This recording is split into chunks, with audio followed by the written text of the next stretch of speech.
प्रभु यीशु मसीह का मधुर नाम से आप सबको जय मसीह की। Praise the Lord. और एक नया दिन के अंदर आने के लिए परमेश्वर ने हमें सहायता किया। दूसरा तीमुथी पहला अध्याय का 6 और 7 वचन को पढ़ेंगे। इसी कारण मैं तुझे सुधि दिलाता हूँ कि तू परमेश्वर के द्वारा वरदान को जो मेरे हाथ रखने के द्वारा तुझे मिलता है प्रज्वलित कर दे। मेरे हाथ रखने के द्वारा तुझे मिला है प्रज्वलित कर दे, प्रकाशित कर दे, गर्म कर दे। जो परमेश्वर अपना पवित्र लोहों के द्वारा, जो पवित्र आत्मा को हमारा जीवन में जो परमेश्वर दिया है इस अंतिम दिनों में, वो हमेशा ज्वालते हुए, प्रकाशित होते हुए हमारे जीवन के अंदर एक चमकने के बात को ले आने पाए। इसने कहा, यूहन्ना पहला अध्याय में जो पढ़ते हैं, यीशु ज्योति है। जो परमेश्वर का प्रकाश जब हमारा अंदर आता है, हर एक मनुष्य को वो प्रकाशित करता है। पवित्र आत्मा हमारे जीवन का अंदर एक ऐसा कार्य करता है जिस प्रकार से यूहन्ना के बारे में यीशु ने कहा, जलता हुआ दीपक के नाई। इन दिनों में हम परमेश्वर का उपस्थित में जलता हुआ दीपक नाई प्रकाश होना बहुत ज़रूरी है। हम अपने आप को जाने, प्रभु जो वरदान को तूने मुझे दिया है उसको मैं किस प्रकार से मैं प्रकाश करके रखे हैं या अंधेरा करके रखे हैं। दूसरा एक बातों को मैं आपको बताने के लिए मैं चाहता हूँ। दूसरा तीमुथी पहला अध्याय का 14 वचन में जब देखते हैं, और पवित्र आत्मा के द्वारा जो हमें फंसुआ है, इस अच्छी वरदान को रखवाली कर।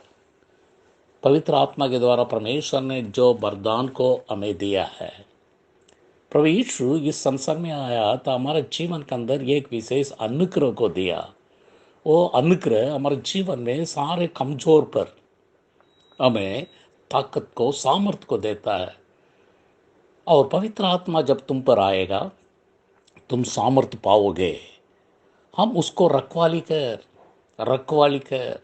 पहले प्रकाशित मानो जाओ, दूसरा रखवाली करना। जो परमेश्वर ने जो वरदान को दिया है, वो अनुग्रह को प्रभु यीशु के द्वारा हम पाए हैं, उसको रखवाली करना। संसार का नाना प्रकार का गंदे बातों में, अशुद्ध बातों में, जो परमेश्वर का वचन का विरोध में जो कार्य है, वो सारे बातों को हमारे जीवन से दूर रखे परमेश्वर दिया हुआ उस वरदान को, उस अनुग्रह को, उस उद्धार को हम पवित्रता के साथ रखवाली करना बहुत ज़रूरी है।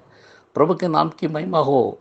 उस बातों को हम रखवाली करके प्रभु का नाम का महिमा के लिए हम हमेशा प्रकाशित होना बहुत ज़रूरी है। और तीसरा एक बातों को भी हम उस अध्याय से हम देखते हैं।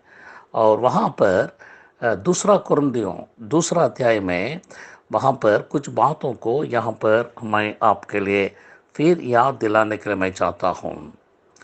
वहाँ लिखा है 20 वचन के बाद, दूसरा तीमुथियुस दूसरा अध्याय का 20 वचन के बाद वहाँ पर लगातार आते हुए, यदि कोई 21 में 21 वचन में, यदि कोई अपने आप को इससे शुद्ध करेगा तो वो आदर का बर्तन और पवित्र ठहराएगा और स्वामी का काम में आएगा और हरे भले काम के लिए तैयार होगा। तैयार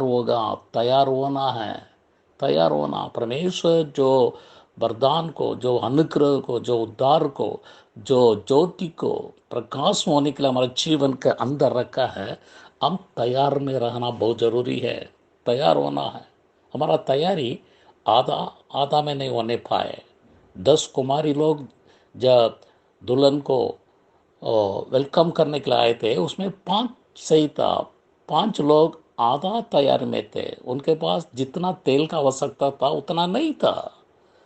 हमारे जीवन में पवित्र आत्मा का अभिषेक, जैसा दाऊद कहता है, मेरा कटोरा उमड़ रहा है। सिर पर डाला हुआ जो वो पवित्र अभिषेक का तेल न केवल हमारा सिर पर केवल न रहने पाए, हमारा दाढ़ी में होकर हमारा सारे कपड़ा में नीचे उतर कर पांव तक, सिर से सिर तक वो परमेश्वर का अभिषेक का तेल से भरा हुआ एक अनुभव को पाएंगे। पवित्र आत्मा से भरा हुआ जीवन, पवित्र आत्मा में डूबा हुआ एक जीवन, क्योंकि हमें तैयार करता है किस काम के लिए? हमें यहाँ तैयार करता है। यहाँ लिखा है, आप अपने आप को इनसे शुद्ध करो, संसार की बातों से अलग होकर तुम अपने आप को शुद्ध करो। वो आदर का बर्तन और पवित्र ठहरेगा और स्वामी का काम में आएगा। स्वामी का काम है, परमेश्वर का काम के लिए, परमेश्वर का इच्छा को पूरा करने के लिए, प्रभु का काम कहने के लिए तुम तैयार रखो। खास करके इन दिनों में हम पहले प्रकाशितमान हो जाएं। जो वरदान को परमेश्वर हमारे अंदर रखा है वो उस बातों से हम उजाला आ जाए। दूसरा, हम अपने जीवन में रखवाली करें। तीसरा, तैयार हो जाएं, ताकि ये अंतिम दिनों में, इन दिनों में खास करके घर पर परमेश्वर से प्रार्थना करें, हमें ऐसा करें। अनुग्रहकारी दयालु पिता परमेश्वर, तेरे हाथ में सौंप देते हैं प्रभु। प्रकाशित मान होकर प्रभु, हम जो बातों को हमारे साथ रखा प्रभु जी, उसको रखवाली करके तैयार रहने में मदद कर, यीशु के नाम से, आमेन। आमेन। जय मसीह की।